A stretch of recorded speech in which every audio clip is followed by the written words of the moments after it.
اسلام میں حلالہ جیسی چیز کیوں ہے؟ جب کوئی شخص اپنی بیوی کو طلاق دے دے تو وہ جب تک کہ کسی دوسرے شوہر سے شادی نہ کر لے تو وہ اپنے شوہر کے پاس کیوں نہیں واپس آ سکتی؟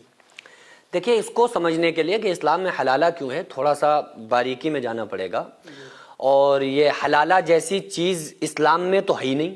حلالے کا کوئی کانسیپٹ اسلام میں نہیں ہے. پہلی تو یہ بات میں کلیئر کرنا چاہوں گا کہ یہ آج کل حلالے کے نام پہ حرامہ ہو رہا ہے اور لوگ حرامہ کروا رہے ہیں. دیکھو، اسلام میں یہ جو طلاق کا مسئلہ تھا، اگر بندہ اس کو سمجھ لے تو اس کے لیے سارے جو ڈاؤٹس ہوں گے وہ انشاءاللہ کلیئر ہو جائیں گے. اسلام میں طلاق ہے کیوں، سب سے پہلے اس کو بھی میں کلیئر کروں گا. طلاق کیوں ہے؟ دیکھو، اگر اسلام میں طلاق نہ ہوتی، اور آپ ایک لمحے کے لیے سوچئے کہ اسلام میں طلاق نہیں ہے، ڈیورس کا کوئی آپشن نہیں ہے، اور ایسا نکاح ہو گیا جہاں پٹری نہیں کھا رہی ہے، اب ان کے پاس الگ ہونے کا آپشن کیا ہے؟ کوئی آپشن نہیں.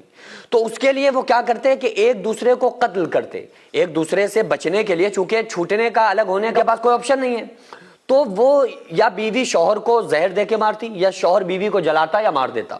یہی ان کے پاس آپشن تھے.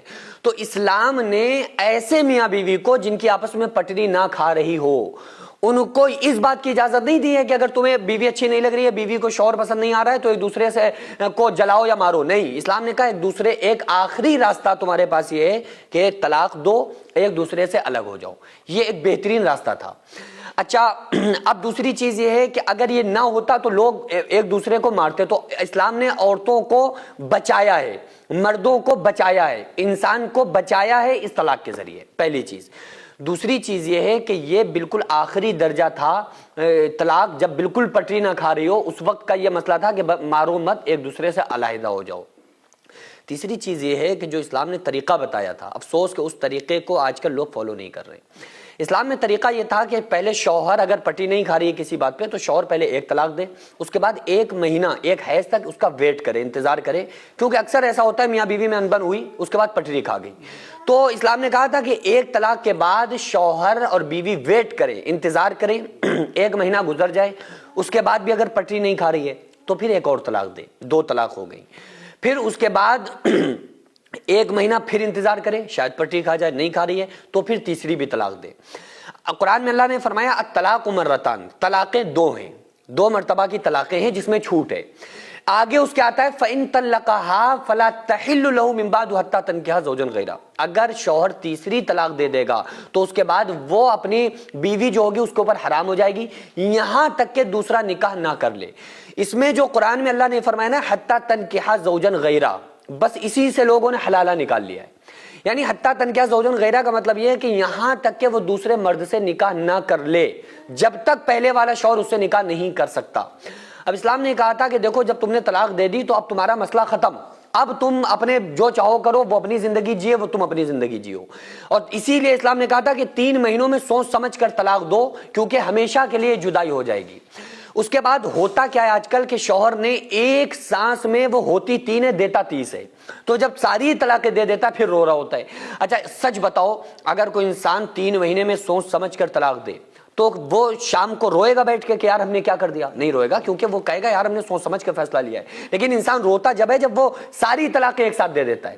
تو اللہ نے فرمایا کہ نہیں، اب تم سے کوئی مطلب نہیں، اب جب تک کہ وہ دوسرے شوہر سے نکاح نہ کر لے، اب پھر وہ بھی طلاق دے دے اپنی مرضی سے، جب یہ پچھلا والا شوہر نکاح کر سکتا ہے. اب یہاں پہ ایک سوال یہ پیدا ہوتا ہے کہ اگر وہ یہ شرط کیوں ہے کہ وہ دوسرے مرد سے نکاح کرے، وہ ڈائریکٹ نکاح کیوں نہیں کر سکتا؟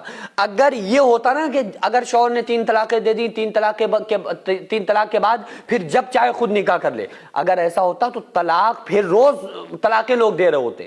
ذرا سا غصہ ہوا آدمی فوراً اس نے 3 طلاقیں دے دی کہ جاؤ اپنے گھر بیٹھو، پھر شام کو جا کے پھر نکاح کر کے لے آیا. تو عورتوں کی عصمت ختم ہو جاتی نا کہ جب چاہا ان کو گھر میں رکھا، جب چاہا گالی گلوچ سنا کے اور طلاق دے کے گھر سے باہر نکال دیا، پھر شام کو پہنچ گیا، پھر اٹھا لایا. تو عورتوں کی عصمت کہاں باقی رہتی؟ تو اللہ تعالیٰ نے عورتوں کی عصمت کے لیے کہا کہ ایسا. اچھا وہ عورتیں جو رو رہی ہوتی نا ایسے کمینے شوہر کے لیے، جو شوہر غصہ آیا 3 طلاقیں ایک بار میں دے دی، ایسے کمینے شوہر کے لیے جو عورتیں روتی ہیں، میں ان سے کہتا ہوں کہ تمہیں تو ویسے ہی اس کو تھوک کے چھوڑ دینا چاہیے. تم اس کے لیے رو کیوں رہی ہو؟ جس نے کپڑے دھونے سے لے کر کھانا بنانے سے لے کر تمہاری دماغداری سے لے کے تمہاری بچوں کی خدمت سے لے کے ایک چیز کو بھی جس نے ملحوظ نہیں رکھا اور تمہیں فوراً ایک سانس میں طلاقیں دے دی، ایسے کمبخت شوہر کو تو تم خود الٹا طلاق دے دو کہ دفع ہو جاؤ، ہم خود تمہیں طلاق دیتے ہیں، کوئی ضرورت نہیں ہے تمہیں ہماری زندگی میں رہنے کی۔ عورت کو تو یہ چاہیے تھا کہ ایسے کمینے شوہر کے پاس نہ رہے۔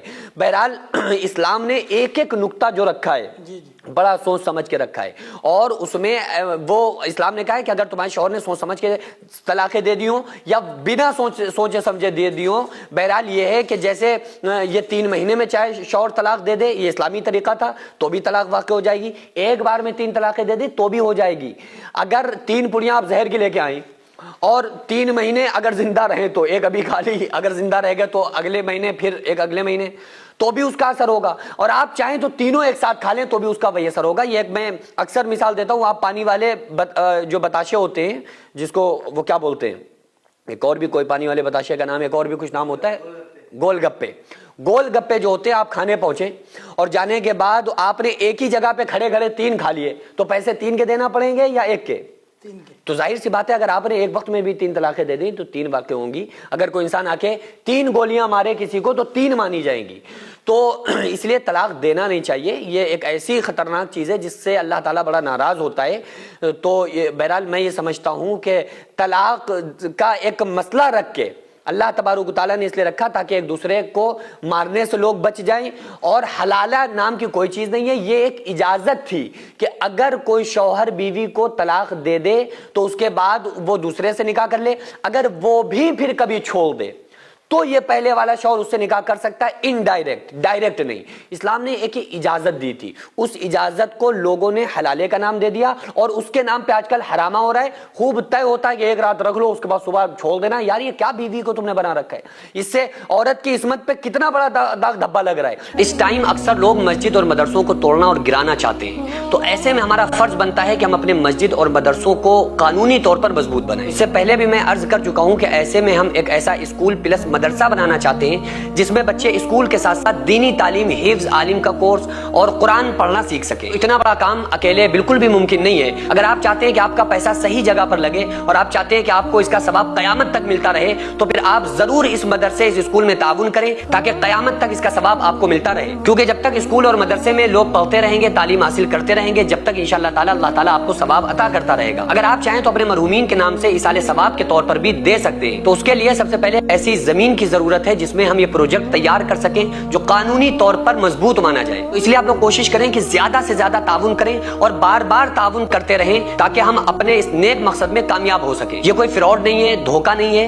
آپ چاہیں تو آپ آ کر خود یہاں پر وزٹ کر سکتے ہیں، آ کر دیکھ سکتے ہیں کہ الحمدللہ کس طرح سے یہاں پر کام ہوتے ہیں، کس طرح سے دینی کام، ملی کام، قوم کے کام، سماجی کام ہوتے ہیں۔